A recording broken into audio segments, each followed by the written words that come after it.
a cordless drill, and to everyone's surprise, it's been performing well so far. But something is wrong.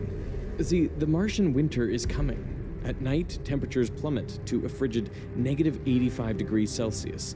As Mars gets further away from the sun, the temperature keeps dropping, and it kicks up more and more violent dust.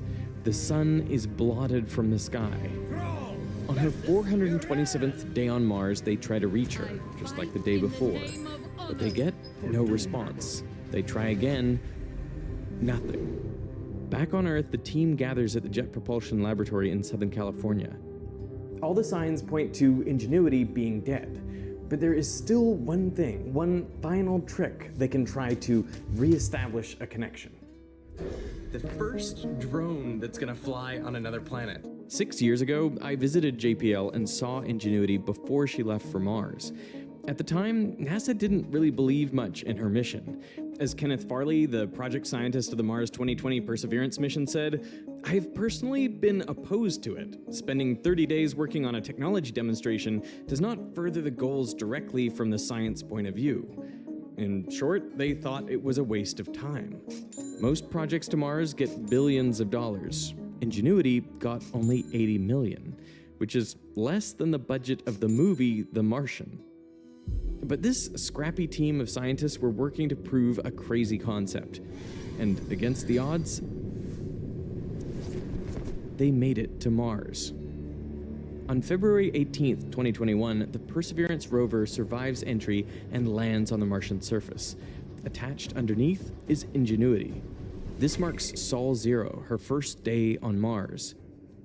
They sever the umbilical cord, and Ingenuity, affectionately known as Ginny by some on the team, prepares herself.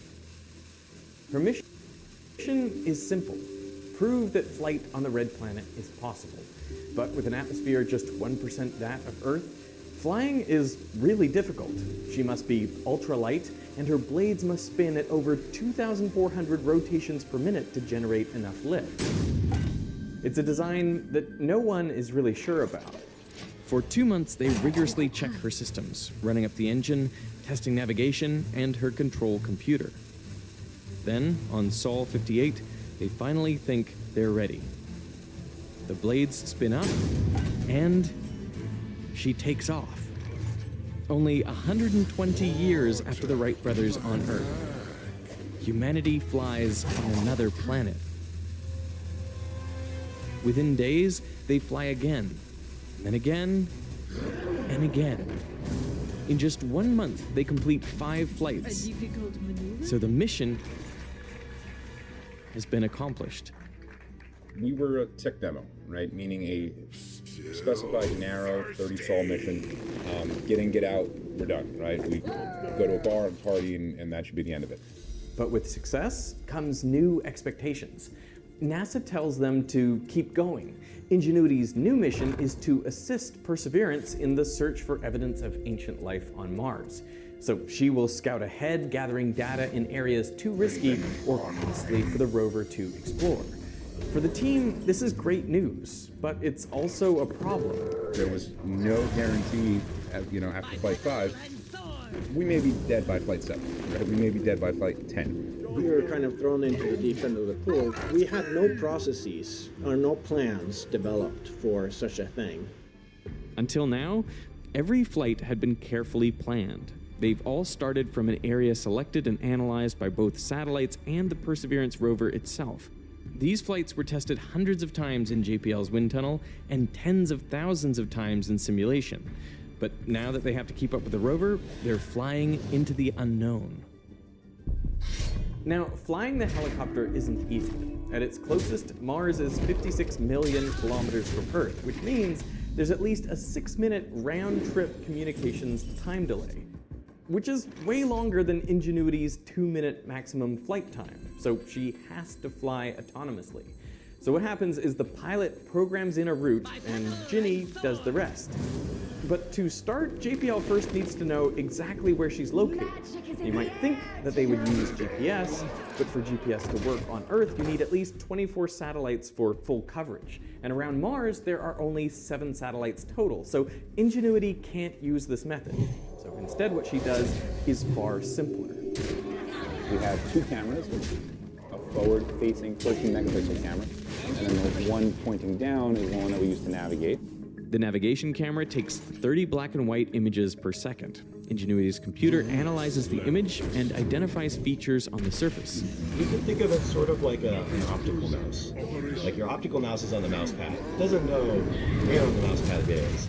But when you move to the right, it knows you move to the right. Because what it's doing is it's looking at features on the surface of the mouse pad and watching them move under its field of view. So Ingenuity is essentially doing the same thing. It's looking at the surface, it's picking out features like rocks and other things, and between camera images it says, oh, this rock moved this way, this thing over here moved this way, and from that you can compute a transform to say my helicopter was here and now it's here relative to this image. Now this sounds good, but the method isn't 100% reliable. On Flight 6, the first time she leaves her testing area, Ingenuity detects an error. 54 seconds into the flight, she starts wobbling wildly, tilting 20 degrees at a time. Her emergency alarms blare. We had black and white image, black and white image, black and white image, and we had a color image come very closely to where that black and white image occurred in time. This color camera was added late in development, leaving little time for testing. And during this flight, one of the images arrives at the exact same moment as a black and white image. The system doesn't know what to do, so it drops the black and white image. This makes every following image one step behind. This means Ingenuity's cameras are giving her outdated information. So even when she's in the right spot, the computer thinks she's lagging behind and pushes her forward. So she overshoots, tilts too far, and then has to overcorrect in the other direction. This cycle repeats, making her wobble worse in a positive feedback loop. Now that is a problem, but it isn't fatal. The desyncing issue was like one camera frame off.